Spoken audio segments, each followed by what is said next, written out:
કરવી છે રામ મંદિરની, એ આપણને યાદ છે એ દ્રશ્યો કે જ્યારે ભગવાન રામલલાની એ પ્રાણ પ્રતિષ્ઠા થઈ હતી, એ અદ્ભુત દિવ્ય મૂર્તિના પહેલી વાર દર્શન થયા હતા. દરેક સનાતનીની આંખોમાં હર્ષના આંસુ છલકાઈ આવ્યા હતા, ગળા હર્ષથી ભરાઈ આવ્યા હતા. આજે એ ઐતિહાસિક વાતને 1 વર્ષ પૂર્ણ થયું છે ને દરરોજ લાખો ભક્તો આ રામ મંદિરના દર્શન કરી રહ્યા છે. આજે રામલલાની એ મૂર્તિ, એ દિવ્ય મૂર્તિના દર્શન કરી અને ધન્યતા અનુભવી રહ્યા છે. 1 વર્ષમાં કરોડો લોકોએ રામ ભગવાનના દર્શન કર્યા છે અને રામ મંદિરના નિર્માણ અને વિકાસ પાછળ કરોડોનો ખર્ચ પણ કરવામાં આવ્યો છે. 22 जनवरी है आज, प्रभु श्री राम का आज यहाँ पे प्राण प्रतिष्ठा दिवस है. हम स्वयं बहुत भाग्यशाली है.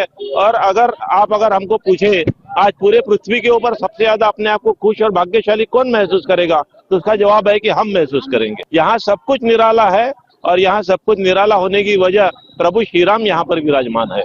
हम लोग आज 1 साल हो गया, उनका जन्मदिन हो गया, आज 1 वर्ष पूरा हो गया, जो इसलिए हम राजस्थान भिलवाड़ा से यहाँ उनका जन्मदिन मनाने आए. इसलिए हम बहुत उत्साहित है, बहुत उत्साहित है. हमने अभी 2 बार कर लिया, हाँ, और राम स्तुति भी पढ़ ली और हमने हनुमान जी के दर्शन करके वहाँ से भजन कीर्तन करते हुए आ रहे हैं. फिर हमने कहा हनुमान चालीसा करते हुए अंदर राम जी के दर्शन करते हैं. बड़े भाग्य जो आज का दिन मुझे यहाँ पर मिला है.